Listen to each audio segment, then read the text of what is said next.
Você é Bahia? Se você é Bahia, você tá no lugar certo. Aqui é seu lugar.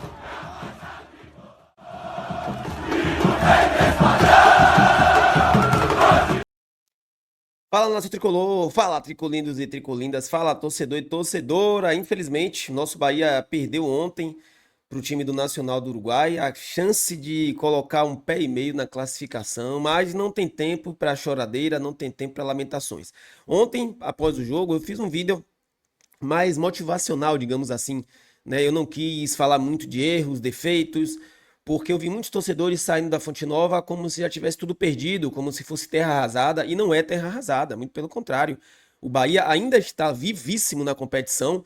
Inclusive, eu quero que vocês façam até uma reflexão, você que está muito chateado, achando que está tudo perdido, porque os torcedores do Nacional, que está com 4 pontos, eles estão motivadíssimos, até mais motivados do que alguns torcedores do Bahia. Lembre-se, o Bahia tem 7 pontos, o Nacional tem 4.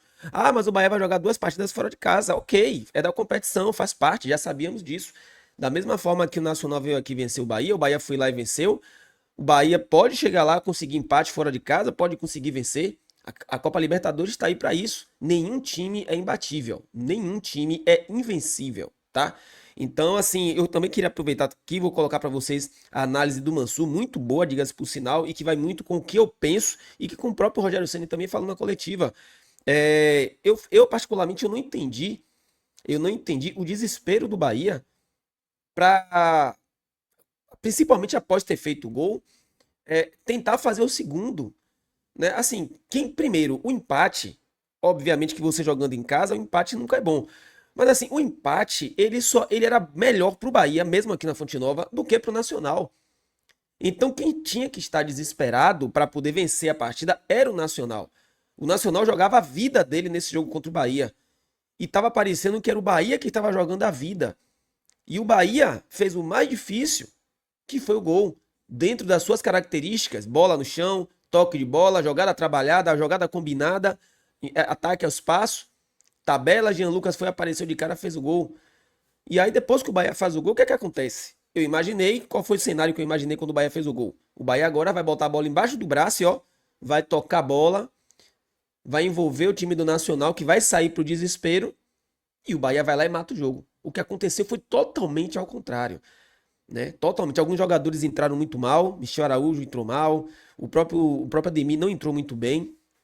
E o Bahia fez o gol, tomou um gol, totalmente uma falha bizonha na zaga do Bahia, uma falha bizonha.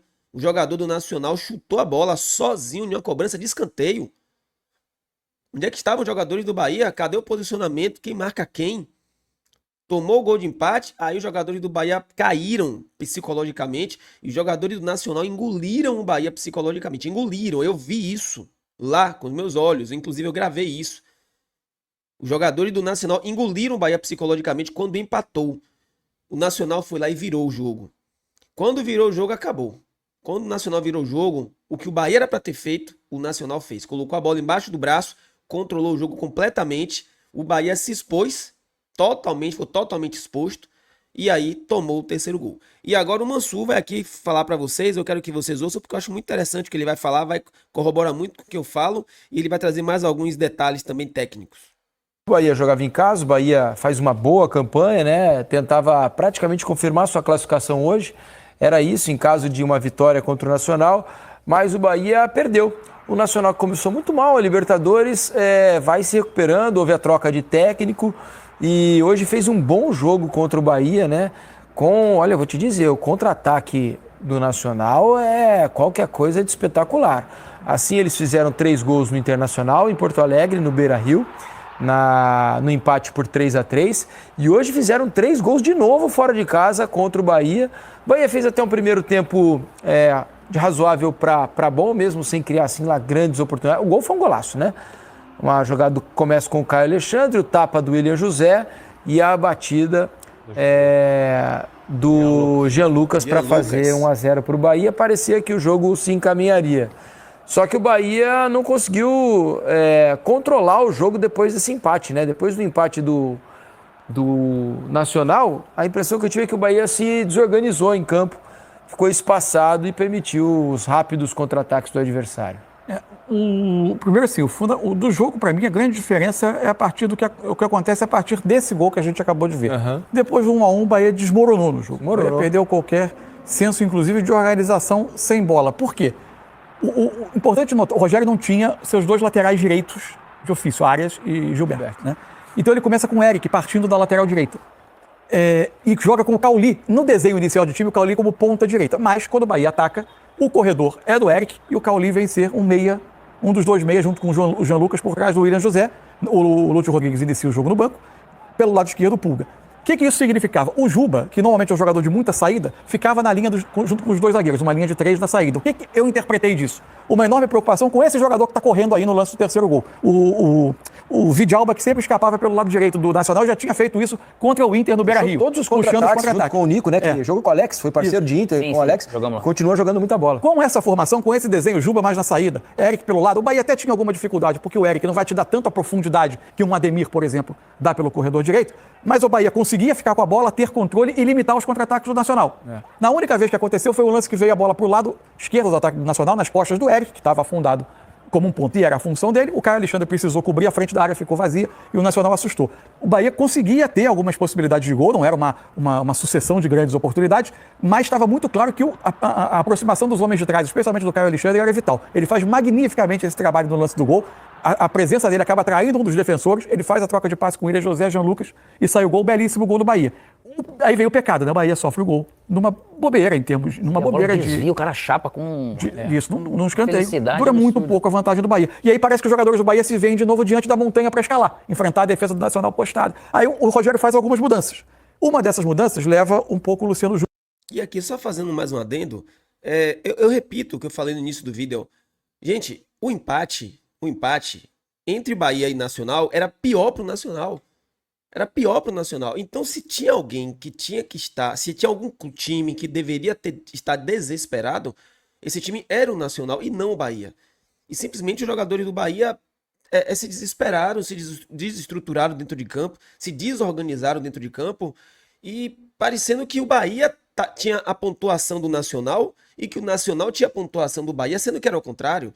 Sendo que era o Nacional que tinha que estar desesperado e o Bahia que se desestruturou, se desequilibrou e o Nacional tomou conta do jogo completamente. Né? Realmente é algo que precisa ser revisto e consertado isso aí. Juba para uma linha mais adiantada. A partir daí, o Vidalba começou a atacar sucessivamente o setor direito em contra-ataque. O Bahia se expôs demais a partir das trocas, não porque tenha alterado muito o seu desenho, ele continuou a atacar basicamente a partir de um 3-2-5, quando ele tinha a bola, mas foi um time menos lúcido, perdendo mais rapidamente a bola. Quando perde mais rapidamente a bola nesse desenho, ele começa a se expor demais. E aí o Nacional, que sabe muito bem fazer esse jogo de contra-ataque, parece um time muito moldado para isso, acabou aproveitando, fez o 2-1, fez o 3-1, e agora o Bahia vai precisar buscar ponto nas duas últimas rodadas fora de casa. O que se confirma é o grupo da morte. Olha a classificação, a gente vai colocar aqui para vocês entenderem. E como o Nacional veio, tem o jogo do Inter amanhã, né, com o Atlético.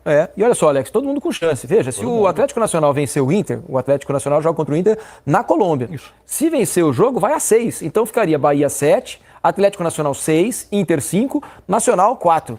Se o Inter vencer, o Inter se aproxima bastante da classificação. Sim. Vai a 8 pontos. Porque já deixa o Nacional para trás. E deixa o Atlético Nacional praticamente fora, né? Com 3 aqui. Ainda não, porque tem confronto. Não sei para acontecer isso, né? Então ficaria mais difícil.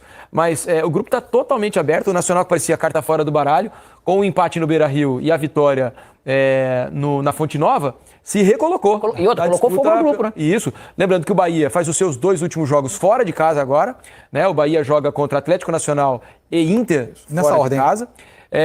O Bahia joga agora com o Inter, pega o Atlético Nacional fora e depois vai jogar contra o Bahia no Beira-Rio. Então veja que a situação... depois ele pega o Nacional fora ainda, né? Porque o Inter e Atlético Nacional vai fechar a 4ª rodada, né? Isso. Agora lá na Colômbia. Agora imagina se esse Inter e Atlético Nacional empatam amanhã. Olha o bolo que fica ainda maior, na verdade, né? E a gente falava aqui, não, uma pena para a competição, 2 desses times, desse grupo tá saindo, né? Um grupo forte. Times ruins de outros grupos vão avançar e um desses 4 aí vai ficar fora. Veja, eu gostei do time do Atlético Nacional, por exemplo. E nesse momento a lanterna do grupo com apenas 3 pontos, né? Vamos ver o que vai acontecer amanhã aqui no Troca de Paz. A gente traz toda a repercussão do jogo do Internacional contra o Nacional de Medellín lá na Colômbia. Vamos falar um pouquinho Tá aí, galera, para vocês, é uma análise muito boa, muito técnica de Mansur. Gosto das análises de técnica de Mansur, quando ele fala de futebol. Ele é sempre muito lúcido, ele vai nos pontos chaves, né? Ele viu a movimentação, as trocas de Ceni realmente, não que Ceni tinha mexido errado, não é isso, mas devido à virada que o Bahia tomou, o Ceni começou a precisar expor mais o time. E o lado direito do Bahia, o lado esquerdo do Bahia, o lado direito do ataque do Nacional, realmente, aquele, acho que é Vidalba o nome dele, tava atacando muito e aquele cara. E outra coisa, que velocidade tem aquele jogador, viu? Que velocidade tem aquele jogador. O cara botou a bola na frente pra pegar, meu amigo. Esqueça. Mas é isso, nação. Acabou o jogo. O que a gente tem pra fazer agora é tentar trazer aqui o que houve de bom, o que houve de errado, tentar corrigir isso aí para as próximas partidas não cometer os mesmos erros, tá? Inclusive, daqui a pouco eu vou soltar um outro vídeo com os gols do Nacional e vocês vão ver aqui alguns pontos que eu vou trazer para vocês aqui. Valeu, tamo junto. Você é Bahia? Você tá no lugar certo. Fui. Você é Bahia?